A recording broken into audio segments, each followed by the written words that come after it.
I didn't feel that what they did was warranted or right. So it was like, yo, you can keep your money because tomorrow I'm going to make this money again anyway. He ain't Eddie Murphy. And that's one of the things that when Charlie passed that I really appreciated about what the Chappelle Show did for him, because when he passed away, nobody said Eddie Murphy's brother died. Right. Everybody was like, Charlie Murphy passed away. So he had his true identity, and that was Charlie Murphy. Charlie Murphy spent his entire life being the strongest man in every room he walked into. From the streets to Hollywood, he moved with a completely different energy. However, nobody ever imagined what was happening with him in his personal life, and the truth is, Charlie was fighting a battle that not even his kids knew about. I think what I really think affected me the most was, when I was 10 years old, my father was murdered. Right. Okay? And I didn't realize it, but I guess it had an effect on me. I became, For most of the world, the name Charlie Murphy brings back the wild Chappelle Show moments, the Rick James chaos, and that unmistakable voice telling stories like nobody else could. Yeah, but what happened was I was overzealous, so. And what happened? Uh-oh. What does that mean? I was jumping on people for not laughing, You better laugh. Did you start kicking some ass and everything? If you said anything wrong, you know what, to an extent I'm still like that. I'm very protective of both of my younger brothers. That's the version of Charlie the world knew. He came off as a straight-up force of nature, a big voice, big energy, and a big presence. The kind of guy who looked like he would walk through a wall instead of around it. My very first show, a woman said, "Hey, you can't talk like that around here." I was like, really? When I walked in here, it said comedy club above the door in that tabernacle. So f you. And that wasn't just for TV either. In real life, Charlie trained in martial arts, served in the U.S. Navy, and had a rough upbringing that made him street smart and fearless early on. You could tell just by looking at him, this was not a man you expected to see laid up in a hospital bed. Every time he showed up on camera, he looked strong. The kind of guy who always seemed in control of the room. Even as he got older, he didn't give off sick energy at all. He still moved like himself. I was really, really gassed up at that point because I had never bombed before. I had been doing stand-up like 3.5 years and never bombed. You couldn't tell me anything. That's why when the news broke that he died at 57, so many people were shocked. It didn't line up with the image we had in our heads. And that right there is what made his secret so strange. I know my family's history. Go ahead. From the boat when they first brought us over here. Right. So to see someone rise above that, okay? Right. Because before my generation or whatever, I can't look back and go, oh, yeah, my uncle went to Harvard and then he was this. Right. No, we was, regular American black people, struggling to get ahead. Before Charlie Murphy became a TV star, he was just a kid growing up in Brooklyn, New York, in a home that didn't have much but had a lot of pressure. Charlie was born in 1959, and his younger brother Eddie was born a few years later. Their father, Charles Edward Murphy, was a transit police officer, and their mom, Lillian, was a homemaker. When Charlie was still a kid, his father was stabbed to death in a crime of passion. That moment split their childhood in half. After their father died, their mother became ill not long after. She wasn't able to care for them the way she needed to. Because of that, Charlie and Eddie were placed into foster care for a period of time. Think about that for a second. First, you lose your father in a violent way. Then your mother gets sick. Then you're sent to live with strangers. For 2 young boys, that kind of shock changes you. And it changed both of them, but in different ways. Eddie became the funny dude. He learned early that making people laugh could protect him. It could calm adults down. It could help him survive in this cold world. That's where his comedy really started. However, Charlie went the opposite direction. While Eddie learned how to charm the world with jokes, Charlie learned how to stand his ground, how to fight, how to not show fear, how to make sure nobody messed with his little brother. When their mother finally recovered and got them back, the family reunited, but the damage had already been done. The streets shaped Charlie, and the truth is, he had a rough teenage life. At one point, he was even arrested for armed robbery and spent time in jail. And it shows you just how close he came to going down a completely different road. But right after getting out of jail, Charlie did something that shocked everyone around him. He joined the United States Navy immediately. That move saved his life. The Navy life gave him control over himself. That's where that calm version of Charlie really formed. Meanwhile, Eddie's life was going in a totally different direction. While Charlie was in the Navy, Eddie Murphy was becoming a superstar. He joined Saturday Night Live as a teenager. Then came 48 Hours, Beverly Hills Cop, and suddenly Eddie was one of the biggest movie stars in the world. And here's what people don't realize. Even when Eddie became famous, Charlie was still the big brother. He wasn't living off Eddie. He wasn't clinging to his fame. He was still his own man. People who knew them said Eddie always respected Charlie because Charlie had lived a harder life. Growing up poor, losing their father, surviving foster care tied them together for life. No matter how big Eddie got, Charlie was always the one who had been there from the very beginning. By the time Charlie left the Navy and stepped into the entertainment world, he wasn't chasing fame for fun. He had already lived through fear, loss, jail, and survival. Hollywood was just another battlefield to him. And that early life is exactly what shaped the man the world later saw as tough, fearless, and unbreakable. Yeah, nobody would be talking about you if you didn't have that to say, because that's all you've done. Right. I've been working since then, clocking dough. You know what I'm saying? I threw what none of them make in a year in their face back to them. But nobody knew that behind the tough guy image, Charlie Murphy had been quietly battling leukemia. And here's the part most people don't realize. Some types of leukemia move very slowly. Not everyone with leukemia looks sick right away. Some people can live for years while still working, talking, laughing, and living almost like normal. That's why you didn't see Charlie slowly fading in public. Charlie was like martial arts, but everything that he said, it was the truth. You know, man, you didn't feel it like, oh, this dude is lying. Everything he said, it was truth.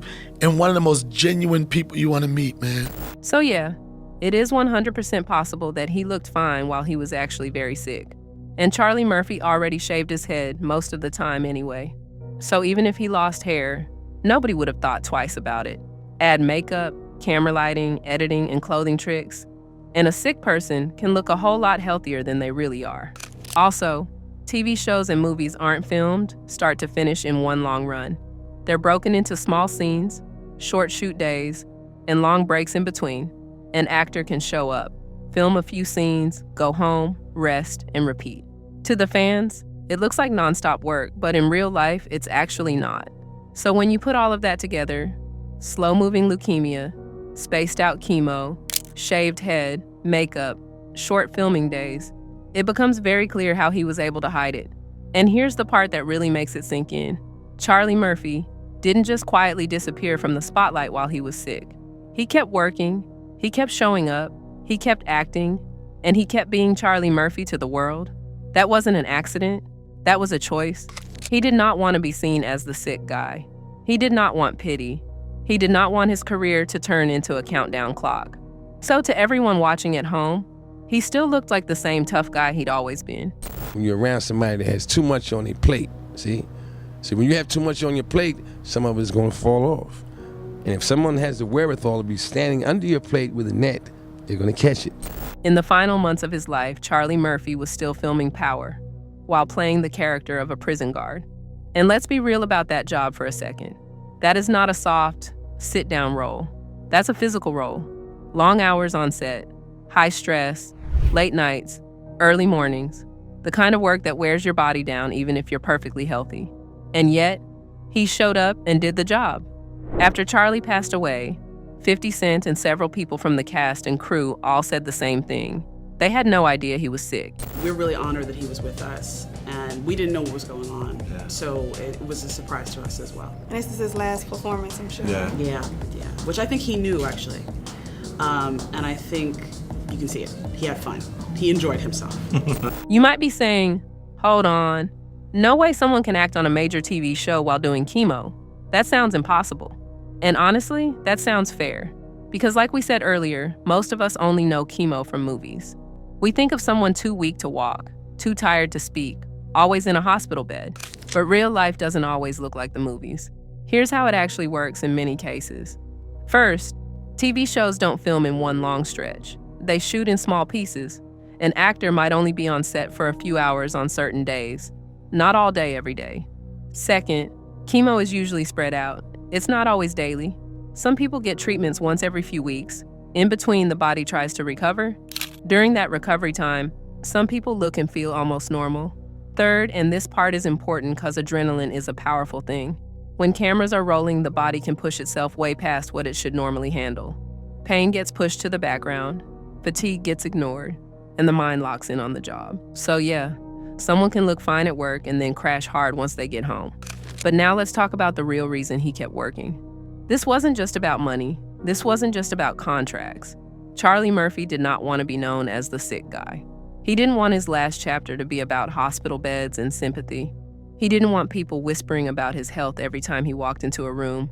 He wanted to be seen as what he had always been: a working actor, a performer, a strong presence. I never went to my brother and asked him for anything. Nothing. Nothing. He put you on salary. My brother put me on salary. He gave me a job. I didn't ask him to give me a job. Right. He asked me, do I want to work for him? In his mind, quitting work would have made the illness real to the world. As long as he was still showing up, he was still in control. So he kept the secret.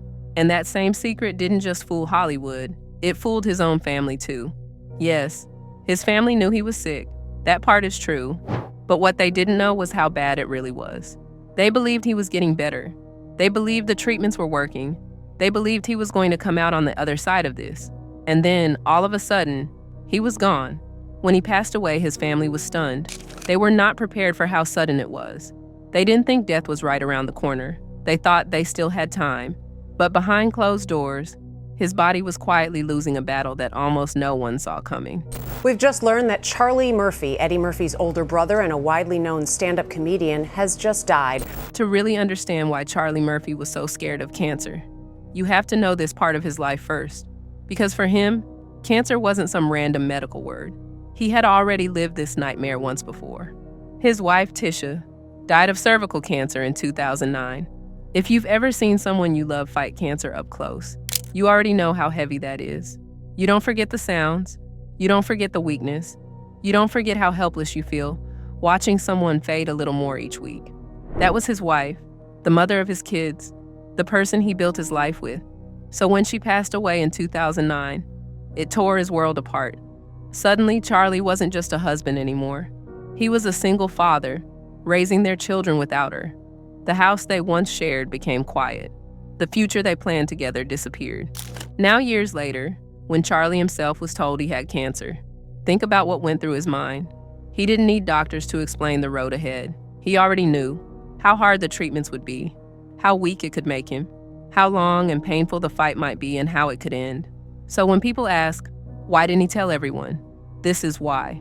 Because for him, cancer wasn't just scary, it was personal.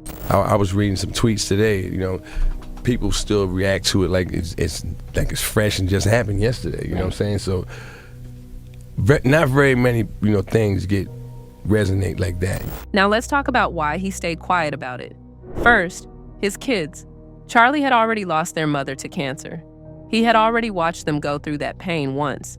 He had already seen the fear in their faces, the questions, the tears, the nights they couldn't sleep, and he did not want to put them through that again.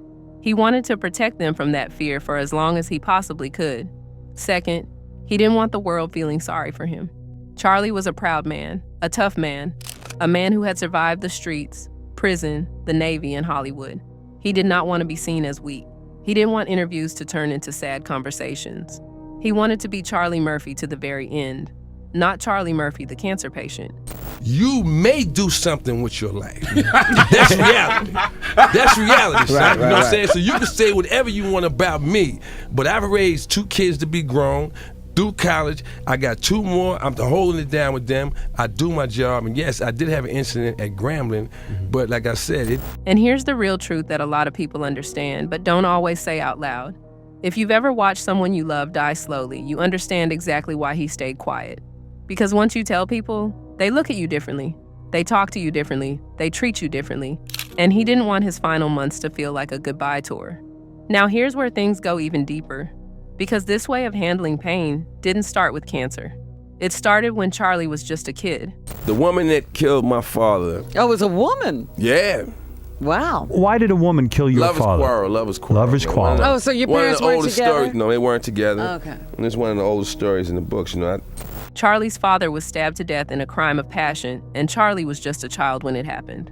Think about what that does to a kid's mind. One day you feel safe. The next day, your father is gone forever.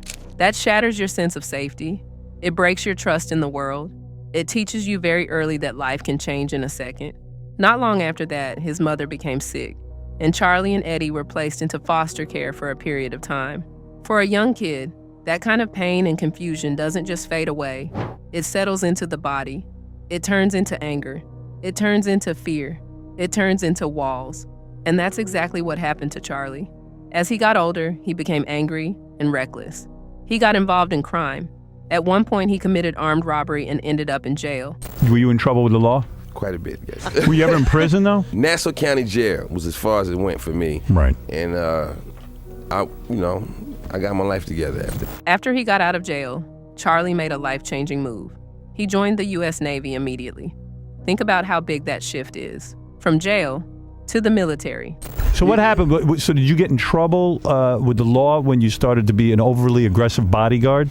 Yeah, man, there was some stuff that went down where, I had to leave LA for a while. The Navy gave him structure, rules, order, and discipline.